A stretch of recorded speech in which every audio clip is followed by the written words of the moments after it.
ഈശോമിശിഹായ്ക്ക് സ്തുതിയായിരിക്കട്ടെ. കണ്ടോ, ഇന്ന് ഞാൻ മാച്ചിങ് ആയിട്ടൊക്കെയാണ് വന്നത്. സെമി കപ്പുച്ചിന് അതെ അതെ, എന്നെ അവിടെ എടുക്കുമെന്നൊന്ന് ചോദിക്കാനും കൂടിയായിട്ട് എനിക്ക് ഭയങ്കര സന്തോഷം തോന്നി. അച്ഛനെ പോലെ തന്നെ അല്ലേ നമ്മളൊരു പ്രത്യേക മാച്ചിങ്. അതെ അതെ ഈ ഈ സത്യം നമ്മൾ കുടുംബ വിഷയങ്ങളൊക്കെ പറയുമ്പോഴേ ഈ മാച്ചിങ് മെയ്ഡ് ഫോർ ഈച്ച് അതറൊക്കെ ഭയങ്കര രസമാണല്ലോ. ഇന്ന് നമ്മുടെ ഈ ഇപ്പോഴത്തെ പ്രത്യേക വെഡ്ഡിങ് ഒക്കെ അച്ഛൻ പങ്കെടുക്കാൻ പോകാറില്ലേ? അപ്പം എല്ലാം കോസ്റ്റ്യൂമൊക്കെ ഒരുപോലെ, എല്ലാം ഒരുപോലെ. പണ്ടൊന്നും അങ്ങനെ ഇല്ലായിരുന്നു, ഒരു കോസ്റ്റ്യൂമേ ഉണ്ടായിരുന്നുള്ളൂ. എല്ലാത്തിലും ഭയങ്കര പൊരുത്തങ്ങളാണ്. പക്ഷേ വിവാഹത്തിൽ ഏറ്റവും അത്യാവശ്യം വേണ്ടതൊരു മനപ്പൊരുത്തമാണ്. അത് ശരിക്കും ഉണ്ടോ ഇന്ന് കുടുംബങ്ങൾക്കിടയിൽ?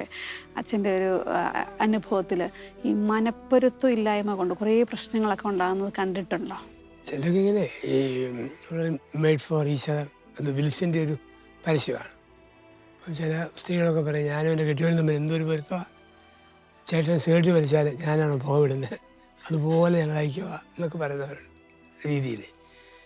പക്ഷേ നമ്മൾ പുറത്ത് നോക്കി കഴിഞ്ഞാൽ തോന്നും രണ്ടുപേരൂടെ നടന്നു പോകുന്നുണ്ടാ തോന്നും ഇതാണ് ഗബ്രിയേൽ മാലാഖയും ഇളയ പെങ്ങളും. പക്ഷെ വീട്ടിൽ ചെന്ന് കയറുമ്പോഴറിയാം ഇതാണ് ലൂസിഫറും ബേസബുവിൻ്റെ മൂത്ത പുത്രിയും. അപ്പം നമ്മൾ പുറത്തെ ഈ ഐക്യങ്ങളോ പൊരുത്തങ്ങളോ ഒന്നുമല്ല, ഉള്ളിനെ പൊരുത്തപ്പെടുത്തുന്ന ചില തരങ്ങളുണ്ട്. അപ്പം അത് വ്യക്തിത്വത്തിൻ്റെ ആഴങ്ങളിൽ ഇറങ്ങുമ്പം കിട്ടുന്ന ഒരു അവബോധമാണത്.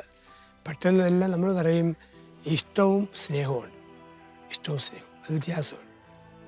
Liking and loving.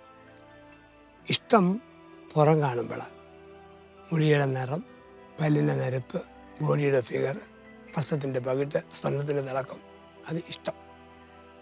പക്ഷേ ഒരു 10-75 വയസ്സാകുമ്പം പല്ല് പറഞ്ഞ് മുടിയും നരച്ച് ഈ മുഖത്ത് ചുളിവെല്ലാം വീഴുമ്പം അന്നാലും സ്നേഹമാണ്. അവിടെയാണ് സ്നേഹം. ഇഷ്ടത്തിന് 3 ദിവസത്തെ പഴക്കമുള്ളൂ, സ്നേഹം മരണം വരെ നിൽക്കുന്നത്, സ്നേഹം മരിക്കുന്നില്ല. പലപ്പോഴും ദമ്പതികളിൽ സംഭവിക്കുന്നത് ഈ ഇഷ്ടമാണ്, സ്നേഹമല്ല.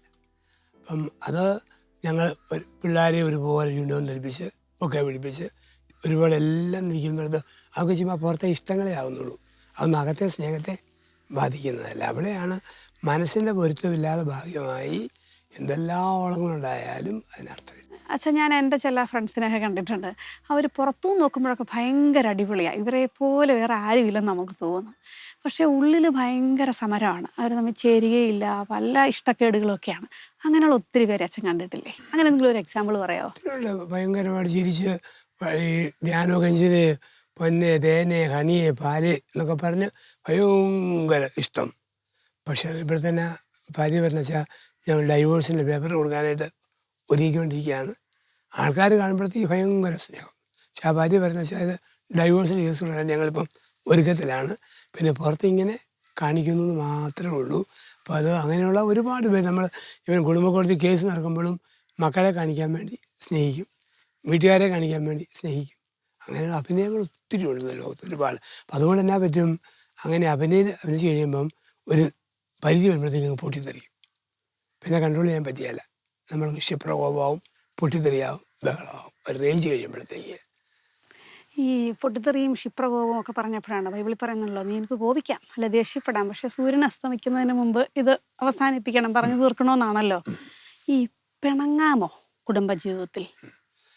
പിണങ്ങാം, അത് നീണ്ട കാലമാകുന്നത്. സൂര്യൻ അസ്തമിക്കുന്നതിന് മുമ്പ് തീരണം. നമ്മൾ മനുഷ്യരല്ല, ശരീരത്തിൽ ജീവിക്കുമ്പം ചില ഇഷ്ടങ്ങളും ഇഷ്ടക്കേടൊക്കെ നമുക്കുണ്ടാവും. പക്ഷേ അത് ദീർഘകാലം വെച്ച് കഴിക്കാൻ പറ്റുമല്ല, ഇണങ്ങണം. അതുകൊണ്ട് ഇപ്പം കുടുംബത്തിൽ ചിലപ്പോഴൊക്കെ ആണെങ്കിലും ഒരാഴ്ചയൊക്കെ ഭാര്യയും ഭർത്താവും മിണ്ടാതിരിക്കുന്നു, ഒന്നും സംസാരിക്കുന്നില്ല. പക്ഷേ മിണ്ടിയാ കൊള്ളാമെന്ന് രണ്ടുപേർക്കും ഉണ്ട്. പക്ഷേ സ്റ്റാർട്ടിങ് ട്രബിൾ ആര് തുടങ്ങും? ഇത് പറഞ്ഞപ്പോഴാണ് ഒരു കാര്യം ഓർത്തേ, പിണങ്ങാൻ പ്രത്യേകിച്ച് സ്കില്ലൊന്നും ആവശ്യമില്ലല്ലോ, പക്ഷെ ഇണങ്ങളെ കുറച്ച് സ്കില്ല് വേണം, നല്ല സ്കില്ല് വേണം. എന്തൊക്കെ സ്കില്ലാച്ചാ വേണ്ട? അപ്പം ഇങ്ങനെ പിണക്കി ഇങ്ങേറ്റത്ത് വന്നു കഴിഞ്ഞപ്പോഴത്തേക്ക് അവൾ ഇപ്പം അവൾ പള്ളിയിൽ പോകാൻ തുടങ്ങുക. ഇപ്പം കെട്ടിയോ ചെന്നത് അവളെ സൂചിപ്പിക്കാൻ ചോദിച്ചു, നീ പള്ളിയിൽ പോകാൻ വേണ്ടി ചുമ്മാ എന്തായാലും മിണ്ടണ്ടേ? ഇല്ല, നരകത്തിൽ പോകാമെന്ന്. നരകത്തിൽ പോവാം, പോയിരുന്നു എന്ന് ചോദിച്ചു. കെട്ടിയപ്പോൾ ഇല്ലടി എനിക്ക് നല്ല തിരക്കാം, അവിടെ ചെല്ലുമ്പോൾ നിൻ്റെ അപ്പനോട് എൻ്റെ അന്വേഷണം പറഞ്ഞ സാധ്യത. ഇങ്ങനെയാണ് ബന്ധങ്ങൾ മുറിയുന്നത്. സ്കില്ലില്ലെങ്കിൽ ചുമ്മാ കുറിക്കുകൊള്ളുന്ന മുറിക്കുന്ന വാക്ക് പറയും. ഒരു സ്നേഹം ഒരു സ്കില്ലായിട്ട് എടുക്കുമ്പം വേദനിപ്പിക്കുന്ന വാക്കൊന്നും പറയുകയില്ല. അതായത് ഏത് വാക്ക് പറഞ്ഞാൽ എൻ്റെ ഭാര്യയ്ക്ക് വേദനിക്കും. ആ വാക്ക് ഞാൻ ഉപയോഗിക്കുകയില്ല. എന്ത് പറഞ്ഞാൽ എൻ്റെ ഭർത്താവിന് നോവും. ആ വാക്ക് മനഃപൂർവ്വം ആ വാക്ക് അങ്ങോട്ട് മനഃപൂർവ്വം ഉപേക്ഷിക്കും. ഉദാഹരണത്തിന് ഭർത്താവിന് ഒരു അല്പം കഴിവ് കുറവാണ്. ഇപ്പം ഒരു സ്ത്രീ പറയുകയാണ്, പക്ഷേ അയൽവക്കത്തെ മാത്തുകൂടിയെ നോക്കിക്കേ, ജോണിനെ നോക്കിക്കേ, എന്നാ മിടുക്കനാ, തന്നെ കൊണ്ട് കാക്കാശിന് കഴിവില്ലാത്ത കിഴങ്ങൻ. അത് ഭയങ്കര മുറിവാണ് വേറൊരു പുരുഷനോട് തന്നെ കമ്പയർ ചെയ്യുന്നത്. ഭർത്താവ് ഭാര്യയോട് പറയുക, എൻ്റെ ഏടി അയൽവക്കത്തെ ലിസി 4 പ്രസവിച്ചിട്ടും കാണാൻ ഇപ്പോഴും നല്ല രസം, നീ 2 പറ്റ പാപ്പീസ് കൂട്ടിപ്പോയല്ലോ. അത് പറയാൻ പാടില്ല. മുറിപ്പെടുത്തുന്ന വാക്ക് പറയാൻ പാടില്ല. വളർത്തുന്ന വാക്ക് എന്താണോ അത് കണ്ടു പറയണം. അതാണ് സ്നേഹത്തിൻ്റെ ഒന്നാമത്തെ സ്കിൽ. ദമ്പതികൾ പ്രത്യേകം ശ്രദ്ധിക്കേണ്ട ഒരു മേഖല ഇത് തന്നെയാണ്. ഇത് പറഞ്ഞപ്പോഴത്തെ ശരിക്കും ഇത് പറയുന്നതിലൊരു പ്രാധാന്യം ഇല്ലേ കുടുംബത്തിൽ? ചിലർ പറയും, ഓ അതൊക്കെ അറിയാവുന്ന കാര്യമല്ലേ, ഇപ്പം എന്നെ പറയാനിരിക്കുന്നത് നന്നായിട്ടുണ്ട് എന്നുള്ളത് പറഞ്ഞറിയിക്കേണ്ട കാര്യമുണ്ട്. പക്ഷെ ഇത് പറയണ്ടേ ശരിക്കും? ഈ പറച്ചിലിന് ശരിക്കൊരു നല്ല പ്രാധാന്യം ഇല്ലേ കുടുംബജീവിതത്തിൽ? തീർച്ചയായിട്ടും സ്നേഹം നമ്മൾ പ്രകടിപ്പിക്കണം. ചില ആണുങ്ങളുടെ കുഴപ്പം നല്ല മനുഷ്യരാ, സമൂഹത്തിൽ നല്ലയാൾ, പക്ഷേ ഭാര്യയുടെ മുമ്പ് വരുമ്പം രാജസ്ഥാൻ മാർബിളിൻ്റെ പരസ്യം പോലെ മസിലും പിടിച്ചേക്കും. അതൊരു വലിയ പ്രശ്നമാണ്. ഒരു സ്ത്രീ പറഞ്ഞു, എൻ്റെ വെച്ചാൽ എൻ്റെ ഭർത്താവ് എന്നെയല്ല കെട്ടിയത്, 20 ഏക്കർ റബ്ബർത്തോട്ടത്തെയും ഒരു ഇന്ത്യക്കാരനെയോ, മാസത്തിൽ 5 ദിവസം പോലും എന്നോട് വന്ന് താമസിക്കുന്നില്ല, എന്നാ ഒരു മനുഷ്യനാണ്. അപ്പം ഞാൻ പറയുക, ഭാര്യയ്ക്ക് ഇങ്ങനെ പരാതിയുണ്ട്. പിന്നെ പൊട്ടി, അവൾക്ക് എല്ലാത്തിനും കുറവാച്ച, എന്നെ ശ്രദ്ധിക്കാതെ ഡെയിലി 5 ഷീറ്റ് അവളുടെ പേരിൽ, ഒരു നല്ല ഇന്ത്യക്ക കാർ, സമർത്ഥനായൊരു ഡ്രൈവർ, ഒരു കുറവും ഞാൻ വരുത്തിയിട്ടില്ല. ഞാൻ പറഞ്ഞത്, ആ കുറവ് ഡ്രൈവർ പോരാ, നീ തന്നെ വീട്ടിൽ വേണം, ഇതാണ് കുറവെന്ന് പറയാം. അപ്പം സ്നേഹം പ്രകടിപ്പിക്കണം. മനസ്സിൽ വെച്ചാൽ പോരാ, ഭാര്യയ്ക്ക് തോന്നണം ഈ കെട്ടിയവൻ സ്നേഹിക്കുന്നുണ്ട്, ഭർത്താവിന് തോന്നണം ഈ ഭാര്യയെ സ്നേഹിക്കുന്നുണ്ട്. അത് പ്രകടിപ്പിക്കണം. ഉള്ളി വെച്ചാൽ പോരാ, പരമാവധി കാണിക്കുകയും വേണം. പ്രത്യേകിച്ച് ഈ മക്കളുടെ മുമ്പിലൊക്കെ സ്നേഹം കാണിക്കുന്നതിന് വലിയ ഇമ്പോർട്ടൻസ് ഇപ്പം പറയാറുണ്ടല്ലോ. കാരണം ഇത് കണ്ടു വളരാത്ത മക്കൾ പിന്നെ കല്യാണം കഴിച്ചു വരുമ്പം സ്നേഹം, പക്ഷെ ഇപ്പോഴും ചിന്തിക്കുന്നവരില്ലേ അച്ഛാ, ഓ മക്കളുടെയൊക്കെ മുമ്പിൽ സ്നേഹിക്കേണ്ട കാര്യമുണ്ടോ, അല്ലെങ്കിൽ ഒരു ഉമ്മ കൊടുത്തേക്കാം, അയ്യോ വളരെ മോശപ്പെട്ട കാര്യം. അപ്പം ഈ അപ്പനും അമ്മയും മക്കളുടെ മുമ്പിൽ സ്നേഹം കാണിക്കേണ്ടതിൻ്റെ ഇമ്പോർട്ടൻസ് അത് വളരെ പ്രധാനപ്പെട്ട ഒരു കാര്യമല്ലേ ശരിക്കും? സ്നേഹത്തിൻ്റെ പ്രകടനം പ്രധാനപ്പെട്ടത് കേട്ടോ. വർത്തമാനം പറയുക, സമയം കൊടുക്കുക, കേൾക്കാനായിട്ട് സമയം കൊടുക്കുക, പിന്നെ സ്നേഹത്തെ നമ്മൾ പ്രകടിപ്പിക്കുക. അത് ദാമ്പത്യം ഒരുമിച്ചായി കഴിയുമ്പോഴത്തേക്ക് അവരുടെ ലോകവും ഫ്രീഡവുമാണ്. എങ്ങനെ പ്രകടിപ്പിക്കണം, എവിടെ പ്രകടിപ്പിക്കണം, അത് അവരുടെ ഫ്രീഡം. അതിന് വേറൊരു തേർഡ് പാർട്ടി റെഫറി ആയിട്ട് നിൽക്കേണ്ട കാര്യമൊന്നും അതിനകത്തില്ലല്ലോ. ഒരു ലോകത്തിലേക്ക് നിങ്ങളെ ഒരുമിപ്പിച്ച് വിടുകയാണ്, ദമ്പതികളെ ഒരുമിച്ച് വിടുക. അപ്പം അവിടെ ഉള്ളിലെ സ്നേഹം അതുപോലെ പ്രകടിപ്പിക്കാം, അത് പ്രകടിപ്പിക്കണം. പ്രത്യേകിച്ച് സ്ത്രീകളെ സംബന്ധിച്ച് മനഃശാസ്ത്രപരമായിട്ട് സ്നേഹം പ്രകടിപ്പിച്ച് കാണാൻ ആഗ്രഹിക്കുന്നവരും പുരുഷനെ സംബന്ധിച്ച് ഉള്ളിൽ ഒതുക്കാനുമുള്ള ഒരു ടെൻഡൻസിയാണ് ഉള്ളത്. നമ്മുടെ ഇന്ത്യൻ പശ്ചാത്തലത്തിൽ ഒരു ഏഷ്യൻ ആറ്റിറ്റ്യൂഡിൽ പണ്ടിത് വേണം, ഇന്ന് ടെൻഷൻ കൂടിയ ലോകമാണ്, പെണ്ണിന് ഒത്തിരി പിരിമുറുക്കമുണ്ട്. അപ്പോൾ അവിടെ ആണുങ്ങൾ മനഃപൂർവ്വം സ്നേഹം പ്രകടിപ്പിക്കണം. അത് പ്രത്യേകിച്ച് ഈ IT വേൾഡ്, ഈ ഭയങ്കരമായിട്ട് കാർഷിക മേഖല അത്രയും പ്രശ്നമില്ല, കാരണം ഒരുമിച്ചുണ്ട് അപ്പോഴും ഇങ്ങനെയൊക്കെയാണ്. ജോലിക്കാരായിട്ട് ഇത് കൂടുതൽ ആവശ്യമാണ് ആ ഒരു പ്രകടനം. അച്ഛനോട് എനിക്ക് കുറച്ചുകൂടെ ടിപ്സൊക്കെ ചോദിക്കാനുള്ളത് ഞാൻ ആദ്യം ചോദിച്ച കാര്യത്തെക്കുറിച്ചാണ്. ഈ പിണക്കവും ഇണക്കവും ഒക്കെ, ഈ ചിലർ പിണങ്ങിക്കഴിഞ്ഞാൽ അവരെ ഒന്ന് ഇണക്കാൻ വലിയ പാടാന്ന് കേട്ടിട്ടുണ്ട്. ഭയങ്കര മസിൽ പിടുത്തമാണ്. അത് ചിലപ്പോൾ സ്ത്രീകളായിരിക്കും, പുരുഷന്മാരായിരിക്കും. അപ്പോൾ നമ്മളിങ്ങനെ ഈ ഒരു ഊർജം ഭയങ്കരമായിട്ട് ചിലവാക്കി മടുത്തു പോകുന്നവരെയൊക്കെ ഞാൻ കണ്ടിട്ടുണ്ട്. അപ്പോൾ ഈ അവർക്കൊക്കെ അങ്ങനെയുള്ളവരോട് എങ്ങനെ അവരെയൊക്കെ ഒന്ന് ഹാൻഡിൽ ചെയ്യുന്നത് എങ്ങനെ അങ്ങനെയുള്ളവരെ? ഒന്നാമത് നമ്മൾ തളരില്ല, ക്ഷമയോടെ നിൽക്കണം. ഇന്നല്ലെങ്കിൽ നാളെ ഇത് മാറും എന്നുള്ള പ്രതീക്ഷയോടെ. ഇത് പുകഞ്ഞ പുള്ളി പുറത്തൊന്നും പറഞ്ഞ് ഭർത്താവിനെയും തള്ളരുത്, ഭാര്യയെയും തള്ളരുത്, മാറും വരും. ഇപ്പോൾ ഇങ്ങനെ ഒരു സിനിമ വന്നായിരുന്നു. അപ്പം എന്നോട് ചോദിച്ചു, സിനിമ ഇറക്കുന്നതിന് മുമ്പ് ചോദിച്ചു, ഒരു ഭാര്യയിൽ നിന്ന് ഭർത്താവ് പിണങ്ങിപ്പോയാലേ, വേറൊരു പെണ്ണിനോട് ഇഷ്ടം തോന്നിപ്പോയാൽ അവർ തമ്മിൽ വീണ്ടും പഴയ ഭാര്യയോട് ഇണങ്ങണമെങ്കിൽ എന്തെല്ലാം ചെയ്യണം. അപ്പം ഞാൻ പറഞ്ഞു കൊടുത്തു, ഭാര്യ എന്നാ പറഞ്ഞാലും വടി പിടിക്കുക പോലെ ചുമ്മാ നിൽക്കണം, തുണി അലക്കി കൊടുക്കണം, അലക്കി തുണി വിരിച്ചു കൊടുക്കണം, കറി ഉയർത്തി കൊടുക്കണം, പാത്രം മെഴുകി കൊടുക്കണം, തറ തുടച്ച് കൊടുക്കണം. കുറേ കഴിയുമ്പോഴത്തേക്ക് അവൾ ഭർത്താവിലേക്ക് അറിയാതെ പിണക്കം മാറി വരും. അങ്ങനെ ആ പടമാണ് മുന്തിരിവള്ളികൾ തളർക്കുമ്പോൾ എന്നുള്ള സിനിമ അതിനകത്ത് വരുന്നതായിരുന്നു. അപ്പം നമുക്ക് ഇതുപോലെ ഒരു ഭർത്താവിൻ്റെ ഭാഗത്താണെങ്കിലും ഭയങ്കര കോപമായിട്ട് നിൽക്കുമ്പോഴത്തേന് ചിലപ്പോഴൊക്കെ ഒന്നും പ്രതികരിക്കാതെ കുറേ ദിവസങ്ങൾ ചുമ്മാ നിൽക്കണം. ചിലപ്പം പറയുന്നത് തെറ്റായിരിക്കുമെങ്കിലും പ്രതികരിക്കരുത്. കൂളായിട്ട് നിന്ന് കൊടുക്കുക. പിന്നെ ചുമ്മാ ചിരിച്ചുകൊണ്ടിരിക്കാൻ പഠിക്കണം. അതൊരു ഒരുമാതിരി ആക്കുന്ന ചിരി ഇരിക്കുകയല്ലേ, എന്നാലും ഒരു ഒരു നീ തളരുന്നില്ല എന്ന രീതിയിൽ ആ ചിരി കാണണം. അതുപോലെ ഭർത്താവിന് മുമ്പ് വെച്ച് ഒരിക്കലും ആളെ കുറിച്ച് ഒരു കുറ്റവും മക്കളെ കേൾക്കാൻ ഭർത്താവിനെ കുറിച്ച് നമ്മൾ പറയാതിരിക്കുക. അപ്പം പിന്നെ ഭർത്താവിൻ്റെ അമ്മയോ പെങ്ങന്മാരെ കുറിച്ചൊക്കെ അല്പം നല്ലതൊക്കെ അങ്ങ് പറയുക മനഃപൂർവ്വം. അങ്ങനെയൊക്കെ പറഞ്ഞ് കുറച്ച് കഴിയുമ്പോഴത്തേക്ക് അതങ്ങ് ഈ ഐസ് പോലെ അങ്ങ് അരുത്തു പോകും. കുറെ കഴിയുമ്പോഴേ ഇപ്പം എല്ലാത്തിനും ഒരു 3 ദിവസത്തിൻ്റെ വഴക്കമുള്ളൂ. അത് കഴിയുമ്പോഴത്തേന് പയ്യെ പയ്യെ 2 പേർക്ക് അയഞ്ഞേക്കാൻ വേണ്ടിയൊക്കെ തോന്നുവേ. ആരാദ്യം എന്നുള്ള രീതിയിലാണ് നിൽക്കുന്നത്. അതിന് മാറ്റം വന്നു. അതാണല്ലോ നമ്മുടെ ഏറ്റവും വലിയ പ്രശ്നം, ആരാദ്യം. പക്ഷെ ആദ്യം സ്റ്റെപ്പ് വെക്കുന്ന ആൾക്ക് കുറച്ചുകൂടെ സഹിഷ്ണുതയുള്ള ആളായിരിക്കില്ലേ. കാരണം ക്ഷമിക്കാനും സഹിക്കാനും പൊറുക്കാനും ഒക്കെ ഇച്ചിരി കഴിവുള്ളവർക്കല്ലേ അത് പറ്റുള്ളൂ. അതെ, ശരിയല്ലല്ലോ, നേരെ ആകണമല്ലോ, ആ ചിന്തയുള്ളവർക്കേ പറ്റുള്ളൂ. അപ്പം സത്യം പറഞ്ഞാൽ ഇണങ്ങാൻ ഒരുപാട് കഴിവുള്ളവർക്കാണ് പറ്റുക. ഈ പിണങ്ങാൻ എളുപ്പമാണല്ലോ. നമ്മൾ പറയും നമ്മൾ ഈ വിമർശനം പോലെ ഈ ആരെയും തെറി പറയാൻ ഏത് മൂന്നാം കൂലിക്കും പറ്റും. പോസിറ്റീവായിട്ട് പറയണമെങ്കിൽ പഠിത്തം അറിവും വേണം. ഇന്ന് സമൂഹത്തിലും സഭയിലൊക്കെ കാണുന്നു ചുമ്മാ വിമർശിക്കാൻ ഒത്തിരി പേരുണ്ട്. അവർക്കാർക്കും പോസിറ്റീവ് കൺട്രിബ്യൂഷൻ വട്ടപൂജ്യമാണ്. അത് കുടുംബത്തിലും പറ്റും. ഭർത്താവിനെ കുറിച്ച് മനഃപൂർവ്വം കുറ്റങ്ങൾ കണ്ടുപിടിക്കാൻ ഒരുപാട് എളുപ്പമാണ്. ഭാര്യയെക്കുറിച്ച് ഒരുപാട് കുറവ് കണ്ടുപിടിക്കാൻ എളുപ്പമാണ്. പക്ഷെ നന്മ കണ്ടുപിടിക്കാൻ പറ്റുന്നതാണ് കല. ആ കലയുണ്ടെങ്കിൽ നമുക്ക് വിജയിക്കാൻ പറ്റും. 2 പേരുടെ ഭാഗത്തും ഭർത്താവും സാധിക്കണം, ഭാര്യയ്ക്കും സാധിക്കണം. ആ ഒരു കലയുണ്ടോ ജീവിതം വിജയിച്ചു. അതില്ലെങ്കിൽ അത് ഡിമ്മായിട്ട്. എനിക്ക് അറിയാവുന്ന ഒരു ഹസ്ബൻഡ് ആൻഡ് വൈഫ് അവരിടയ്ക്ക് പറയുന്ന ഒരു അനുഭവം ഇതാണ്. ഭർത്താവിന് ഭാര്യയോട് ചില കാര്യങ്ങളിൽ നീരസമുണ്ട്. സത്യത്തിൽ അത് ഭാര്യയ്ക്ക് അറിയാം. പക്ഷെ ഭാര്യ ഇത് അറിയാത്ത ഭാവത്തിലൊരു പോക്കുണ്ടല്ലോ. അല്ലെങ്കിൽ തിരിച്ചും ഭാര്യയ്ക്ക് ചില കാര്യങ്ങൾ താല്പര്യമുണ്ട്, ചില കാര്യങ്ങൾ ഇഷ്ടമില്ല എന്നറിയാമെങ്കിലും ഒന്നും അറിയാൻ മേലാത്ത ഭാവത്തിലൊരു പോക്ക്. അപ്പോൾ ആ മനസ്സിലിങ്ങനെ അമർഷം വരും. ഈ സാഹചര്യത്തിൽ അവരൊന്നും അറിയത്തില്ലാത്ത പോലെ ഞാനൊന്നും അറിഞ്ഞില്ലേ എന്നും പറഞ്ഞുള്ള ഒരു അപ്രോച്ചുമുണ്ട്. എന്നിട്ട് ഭയങ്കര അസ്വസ്ഥതയും ഇറിറ്റേഷൻസുമാണ്. ഇങ്ങനെയുള്ള ദമ്പതിമാരെ കണ്ടിട്ടുണ്ടോ? ഉണ്ട്. ഈ പറയുന്ന എല്ലാ കേസുകളും എല്ലായിടത്തും ഉണ്ട്. ഇതേപോലുണ്ട്. ചിലർ ഒരവജ്ഞയോടെ എല്ലാത്തിനെ കണ്ട് അങ്ങ് ഒതുക്കി തീർക്കും. ചിലരെ വിമർശിച്ച് പറഞ്ഞു തീർക്കും. ഈ ദാമ്പത്യത്തിൽ 2 കൂട്ടരുണ്ട്. ഒന്ന് പറഞ്ഞു തീർക്കുന്നവർ, 2 സഹിച്ചു തീർക്കുന്നവർ. 2 ഈ പറഞ്ഞു തീർക്കുന്നവർ ചുറ്റുപാടും ഒത്തിരിയേറെ അസ്വസ്ഥത ഉണ്ടാക്കിക്കൊണ്ടിരിക്കും. സഹിച്ചു തീർക്കുന്നവർ ഉള്ളിൽ അസ്വസ്ഥത ഉണ്ടെങ്കിലും കുടുംബം കളയാതെ കാത്തു സൂക്ഷിക്കും. പഴയകാല അമ്മമാർ കൂടുതലും സഹിച്ചു തീർത്തവരാണ്.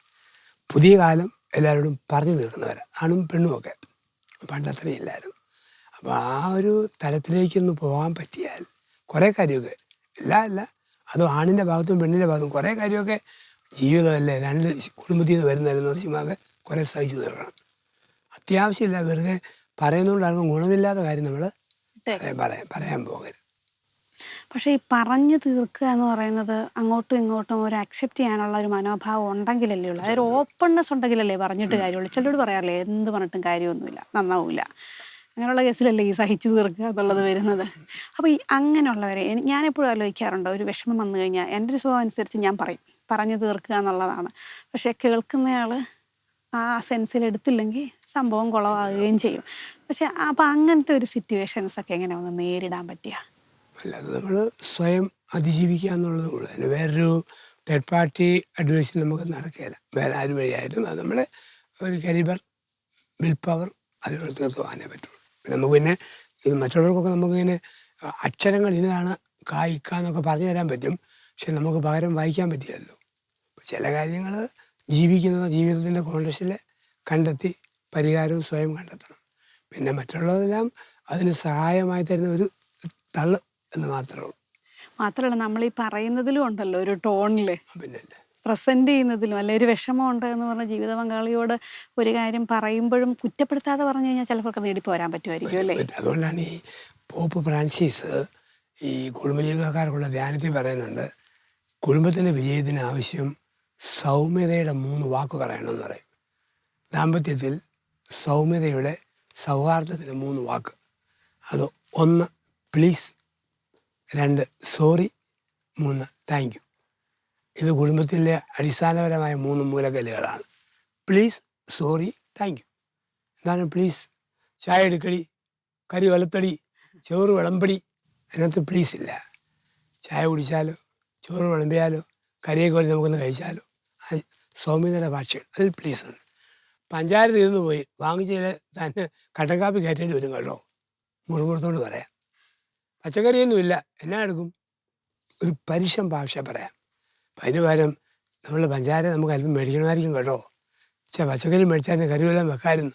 ഈ ഒരു ഭാഷ അതൊരു കലയാണ്, സൗമ്യതയുടെ ഭാഷ. അതാണ് പ്ലീസ്. രണ്ട് സോറി. എൻ്റെ പൊന്നു മനുഷ്യ, ഞാൻ മൂടോട്ടായിരുന്നു, അപ്പടി അരിശപ്പെട്ടിരുന്നപ്പോൾ അങ്ങ് പറഞ്ഞാൽ കേട്ടോ, അല്ലാണ്ടൊന്നും ഓർത്തോണ്ടല്ല കേട്ടോ. അത്രയും പറയുമ്പോൾ ഒരു സോറിയാണ് കെട്ടിയവൻ.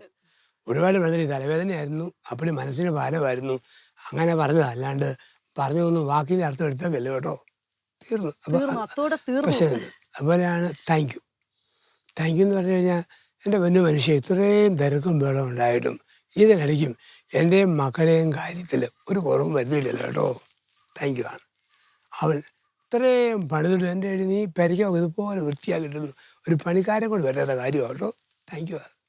അപ്പം ഈ പദങ്ങളിൽ ഈ താങ്ക് യു, സോറി, പ്ലീസ് അത് ഉപയോഗിച്ചാൽ തന്നെ ദാമ്പത്യത്തിൽ വലിയ വിജയമാണ് ആ പദങ്ങൾ. അച്ഛൻ പറഞ്ഞ പോലെ ഈ പ്ലീസ്, സോറി അല്ലെങ്കിൽ താങ്ക് യു എന്നൊക്കെയുള്ള സായിപ്പിൻ്റെ ഭാഷ നമ്മൾ പറയും. പക്ഷെ അച്ഛൻ്റെ വാക്കുകൾ ആ ടോണിലാണ് ആ താങ്ക് യു, പ്ലീസും സോറിയൊക്കെ വന്നത്. വാക്ക് പറയണ്ട, നമ്മുടെ മനോഭാവങ്ങളുടെ ആറ്റിറ്റ്യൂഡിൽ പദപ്രയോഗങ്ങളിൽ അത് പ്രകടമായിട്ട് വരും. അച്ഛൻ്റെ വീട്ടിൽ ഇങ്ങനെയൊക്കെ ആയിരുന്നു? അവർ പഴയകാല അപ്പനമ്മല്ല, അന്ന് അവർക്ക് അവരുടെ തുന്നതിരി പറയും, അന്നത്തെ കാലമല്ലേ. നമ്മളൊക്കെ വായിച്ചും പഠിച്ചും വളർന്നും പുതിയ ലോകത്തിൽ വിലയിരുത്തലൊക്കെ കണ്ടുപഠിച്ചപ്പം നമ്മുടെ പഠനത്തിൽ നിന്നും അനുഭവത്തിൽ നിന്നും കിട്ടുന്ന രീതിയിൽ അത് പറയുന്നു. പണ്ട് കാലങ്ങളിൽ അങ്ങനത്തുള്ള ഒന്നുമില്ല. ഒരു തെരി പറഞ്ഞാലും വൈകിട്ട് തീർന്നു, നാളുകൾ വെച്ചുകൊണ്ടിരിക്കുകയല്ലോ. അശപ്പെട്ടാലും തീർന്നു, വെള്ളം വെച്ചാലും തീർന്നു, അങ്ങ് തീരുമായിരുന്നു. ഇപ്പം തീരുകയില്ല. ഇപ്പം കാരണം അത് കഴിഞ്ഞാൽ വേണം, ഇഷ്ടമില്ലെങ്കിൽ ടി വിയും കണ്ടുകൊണ്ടിരിക്കാം, ഇഷ്ടമില്ല ഫോണും തോണ്ടിക്കൊണ്ടിരിക്കാം, വേണ്ടണ്ട. പണ്ടത് പറ്റിയാലായിരുന്നു. അപ്പോൾ ഇപ്പോഴത്തെ ഈ ധ്യാനങ്ങളിലൊക്കെ അച്ഛൻ ഇങ്ങനെയൊക്കെ പറയുമ്പം ഇതിൻ്റെ പേരിൽ ഒത്തിരി കുടുംബങ്ങളിൽ മാറ്റങ്ങളൊക്കെ വരുന്നതായിട്ട് അവർ വന്ന് പറഞ്ഞിട്ടുണ്ടോ?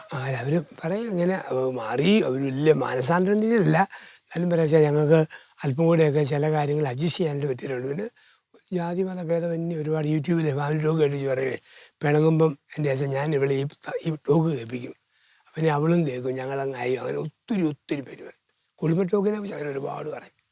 ഈ പിടിവാശിയൊക്കെ ശരിക്കും പറഞ്ഞു കഴിഞ്ഞാൽ ഇങ്ങനെ ഒരു അങ്ങോട്ടും ഇങ്ങോട്ടുള്ളൊരു അണ്ടർസ്റ്റാൻഡിങ്ങും ഒരു പ്രോത്സാഹനമൊക്കെ ഉണ്ടെങ്കിൽ ശരിക്കും മാഞ്ഞു വെക്കുള്ളൂ. അപ്പോൾ എനിക്ക് തോന്നുന്നു നമ്മുടെ ഇപ്പോഴത്തെ പുതിയ ജനറേഷൻ, പ്രത്യേകിച്ചും കുട്ടികൾക്കൊക്കെ ഇങ്ങനത്തെ ഒരു പ്ലീസ്, സോറി, താങ്ക് യു ഇതൊക്കെ അവരെയും പഠിപ്പിക്കുന്നത് വളരെ നല്ലതല്ലേ ഭാവി ജീവിതത്തിലൊക്കെ? തീർച്ചയായിട്ടും. നമ്മൾ ഈവൻ കുട്ടികളെ ആണെങ്കിലും പരിശീലിപ്പിക്കുമ്പോഴേ, വേദപാഠമൊക്കെ പഠിപ്പിക്കുമ്പോഴും ഈ കുറച്ച് ആരാധനക്രമവും ബൈബിളും പാരമ്പര്യവും മാത്രമല്ലാതെ ഇങ്ങനത്തുള്ള പ്രാക്ടിക്കൽ കാര്യം കൂടി കുഞ്ഞുങ്ങൾക്ക് കൊടുക്കണം.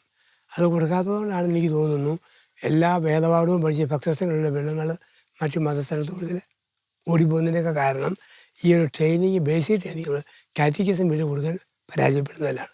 അങ്ങനെയുള്ള ശ്രദ്ധ കൊടുക്കേണ്ട കാലം കഴിഞ്ഞു, അതിക്രമിച്ച് കഴിഞ്ഞു എന്നുള്ളതാണ്. അതുകൊണ്ടെന്ന രീതിയിൽ പുതിയ തലമുറയ്ക്ക് ഒരു സന്തോഷമാണ്, പേരൻസിൻ്റെ റോൾ മോഡൽ കാണുമ്പോൾ സന്തോഷം, ഒപ്പം കുഞ്ഞുങ്ങളും അതാണല്ലോ കറക്റ്റ് മോഡൽ, ആ രീതി സാവധാനം കയറി വരും. നമ്മൾ ഒത്തിരി പിണക്കത്തെക്കുറിച്ചൊക്കെ പറഞ്ഞു. നമ്മൾ ഇണക്കത്തെക്കുറിച്ചൊക്കെ ഒത്തിരി പറഞ്ഞു. പിണങ്ങാനൊക്കെ ചെറിയ കാര്യം മതി, പക്ഷേ ഇണങ്ങാനും വളരെ എളുപ്പമാണ്. പക്ഷെ എന്നാലും ഇന്ന് ഡിവോഴ്സിൻ്റെയൊക്കെ എണ്ണം കൂടുവാണ്. അതെന്തുകൊണ്ടാച്ചാ ശരിക്കും? അതിൻ്റെ ഒരു വലിയൊരു പ്രശ്നം ഈ കൊച്ചു കൊച്ചു ഫാമിലികളാണ് ഒരു വലിയ പ്രശ്നം. 4ഉം 5ഉം മക്കൾ ഉള്ളിടത്ത് കൊണ്ടും കൊടുത്തും വളർന്നു അഡ്ജസ്റ്റ്മെൻറ്റ് പിടിച്ചു. പെങ്ങന്മാരുള്ള ഒരാണുങ്ങൾക്ക് ഭാര്യ എത്ര ജീവിതം എളുപ്പമാണ്, ഒരു പെണ്ണെന്താണെന്നവന് മനസ്സിലാവും. ആങ്ങളമാരുള്ള പെങ്ങൾക്ക് ഒരു ഭർത്താവിനെ മനസ്സിലാക്കാൻ പറ്റും, ആണിനെ മനസ്സിലാക്കാൻ പറ്റും. അതില്ലാത്ത അന്തരീക്ഷത്തിൽ എല്ലാം ഒരു പുതിയ ലോകമാണ്, ഒരു പുതിയ ജീവിതമാണ്. എന്ത് ചെയ്യണം, എവിടെ ചെയ്യണമെന്ന് അറിയത്തില്ലാത്ത ഒരു കണ്ണുതടി നിൽക്കുന്ന ഒരവസ്ഥ വരും. അവിടെയാണ് വലിയ പ്രശ്നം. അപ്പോൾ നമ്മൾ പണ്ട് ഒരുപാട് കുട്ടികളെടുത്ത് കൊണ്ടും കൊടുത്തും പഠിച്ചപ്പം അങ്ങനെ കൊടുത്ത് പഠിച്ചവർക്ക് ചെറിയ വാക്പോരും അതൊക്കെ അഡ്ജസ്റ്റ് ചെയ്യാൻ പറ്റും. അങ്ങനെ അങ്ങ് പഠിച്ചതാണ്. ഇന്ന് ഒറ്റയ്ക്ക് മാത്രം വളർന്നു വരുന്നത്, ചെറിയ അല്ലലില്ല നമ്പറിലൊന്നുമില്ലാതെ വളർന്നത് ചെറിയതുപോലും പ്രകോപനമായിട്ട് മാറും. അതൊരു വലിയ പ്രശ്നമാണ് ഈ പിണക്കത്തിനും ഈ ബഹളത്തിനും വിട്ടുവീഴ്ചയില്ലായ്മയ്ക്കും. രണ്ടാമത് വിധേയത്വമാണ്. വിധേയത്വമില്ല. പണ്ടാണെങ്കിൽ ഒരമ്മ സാരമില്ല പോട്ട് മക്കൾക്ക് വേണ്ടി ഒരു വിധേയത്വം കാണിക്കുമായിരുന്നു. അപ്പനാണേലും അരിശപ്പെട്ടാലും കുടുംബമാണല്ലോ ആ വിധേയത്തോടാൻ.